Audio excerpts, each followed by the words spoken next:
पिछले 20-25 साल में पाकिस्तान में फॉरेन डायरेक्ट इन्वेस्टमेंट थोड़ा लोअर साइड पर रही है। अब अगर चाइनीज़ कंपनीज़ की का इंटरेस्ट हम देखते हैं, उनकी अगर इंटेंशन है उन सेक्टर्स में जो कि बड़ी इमर्जिंग मार्केट्स पाकिस्तान में बन सकती हैं, तो ये कितनी बड़ी एक अपॉर्चुनिटी हो सकती है अगर ये ख़ासतौर पर ईवीज़ का पूरा इंफ्रास्ट्रक्चर बन जाए, टेक्नोलॉजी में पाकिस्तान में नई इन्वेस्टमेंट आ जाए। जी बहुत शुक्रिया जी, thank you for inviting me. देखें, आपने बजा फरमाया कि अगर हम पिछले 25 साल को देखें तो हमारी इन्वेस्टमेंट एफडीआई 1-2 बिलियन डॉलर तक रही है, और शायद 2002 टू 2005 पीरियड था कि जिसमें हम 3-4-5 बिलियन डॉलर पे गए। तो सबसे पहला एक हमारा डायलेमा कह लें फॉरेन डायरेक्ट इन्वेस्टमेंट का कि वो ज़्यादा हमारे जो गवर्नमेंट के रिलेशंस हैं, पॉलिटिकल रिलेशंस हैं, उसके साथ एफडीआई बहुत सी लिंक्ड है। कि आप देखें कि हमारे प्राइम मिनिस्टर जाते हैं तो वो साथ एक इन्वेस्टर का वफद लेके जाते हैं, या बाहर भी इसी तरीके से टर्की से आपको इन्वेस्टमेंट मिलेगी, या जब आपके अमेरिका से अच्छे रिलेशन होंगे तो फिर आपको अमेरिका से इन्वेस्टमेंट आएगी, और सेम आपको यूएई से देखें, चाइना से देखें। तो जो एक चैलेंज हमें समझने की ज़रूरत है वो यह कि हमारी जो फॉर एग्जांपल जो इन्वेस्टर है, इन्वेस्टर उस मार्केट में जाता है जहाँ पे उसका रिटर्न अच्छा है। इन्वेस्टर वहाँ पे जाएगा जहाँ पे उसको एक इकोनॉमिक इन्वायरमेंट मिलेगा, उसका रिटर्न सेफ है, वो अच्छा प्रॉफिट कमाएगा और वापस आएगा।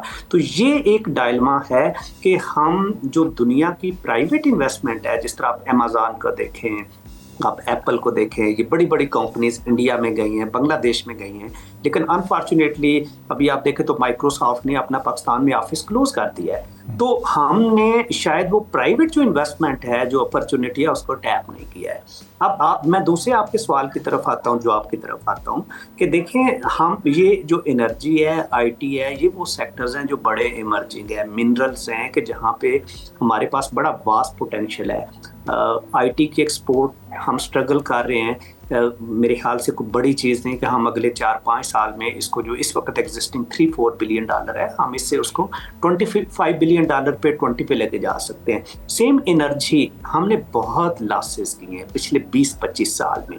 हमें वो इन्वेस्टमेंट एनर्जी में चाहिए जो हमारी प्राइसेस को कम करे। देखिए, कहीं ये ना हो कि बहुत से कंट्रीज में एफडीआई आई है तो उसने प्रॉफिट तो दिया लेकिन उसने एक्सपोर्ट नहीं किया है। तो हमें वो इन्वेस्टमेंट चाहिए जो एक्सपोर्ट की तरफ लेके जाए। सही। तो अब डॉक्टर साहब, ये लोकल इन्वेस्टर के कॉन्फिडेंस की, या उनको जो इंसेंटिवाइज आप करने की बात कर रहे हैं, उनकी जो बेसिक डिमांड है या जो उनका ड्यू रिलीफ है अभी इंटरेस्ट रेट की सूरत में, वो भी उनको नहीं मिल पा रहा। फिस्कल स्पेस मौजूद है उसको सिंगल डिजिट में लाने का। बिजनेस कम्युनिटी की बड़ी पुरजोर डिमांड भी है कि इसको आप कुछ 6-7 या 8% पे लाके स्टैटिक कर दें, लेकिन बहुत ज़्यादा ओवर कॉशियस अप्रोच है इस वक्त हमारे इकोनॉमी के डिसीजन मेकर्स की, गवर्नमेंट ऑफ पाकिस्तान की, स्टेट बैंक की, फाइनेंस मिनिस्ट्री की। तो वो ड्यू रिलीफ जब तक नहीं मिलेगा तो ये बिज़नेस कम्युनिटी या हमारा प्राइवेट सेक्टर, लोकल इन्वेस्टर कैसे आकर इन्वेस्ट करेगा? देखिए जी, आपने बिल्कुल बजा फरमाया कि जिस तरह हमने एसआईएफसी को एस्टेब्लिश किया है, तो एसआईएफसी हम कह रहे हैं कि जो हमारे इंटरनेशनल रिसोर्सेज हैं उनको हमने मोबिलाइज करना है, एग्रीकल्चर में, इंडस्ट्री में और बहुत से सेक्टर्स में।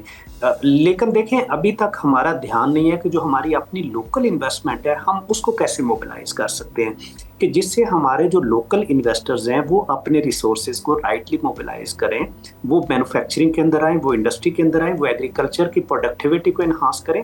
और इसमें शायद हमारे जो रूल्स रेगुलेशंस नंबर 1 वो बड़े ट्रिकी हैं अभी भी, कि आप एक फ़र्ज़ करें कि आप हो सकता है $1 बिलियन का प्लॉट लेंगे तो आपको कोई नहीं पूछेगा, लेकिन आप एक 5 करोड़ की एक फैक्ट्री लगाएंगे तो बहुत से इदारे आ जाएंगे और वो आपसे पूछना शुरू कर देंगे कि जी के आपने रजिस्ट्रेशन करवाई है, फलां चीज़ें हैं। तो ये प्रोसेसेस हैं जिसको हमें बहुत इजी करना है। पाकिस्तान में कॉस्ट ऑफ बिजनेस हाई है, पाकिस्तान में ईज़ ऑफ बिजनेस बहुत लो है। तो हमें कॉस्ट ऑफ बिजनेस और ईज़ ऑफ बिजनेस इन दोनों को काम करना है। सेकंड, मैंने अर्ज़ किया एनर्जी प्राइसेस। इस वक्त जो हमारी एनर्जी प्राइसेस हैं वो चाइना से डबल हैं।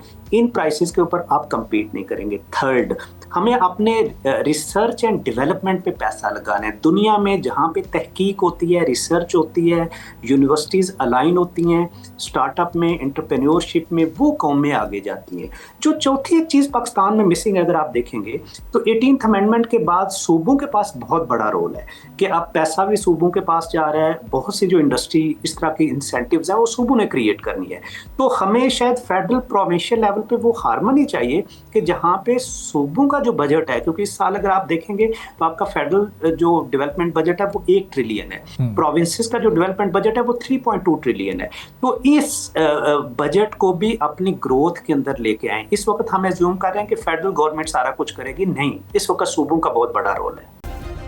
सब्सक्राइब करें और बेल दबाएं ताकि कोई खबर रह न जाए।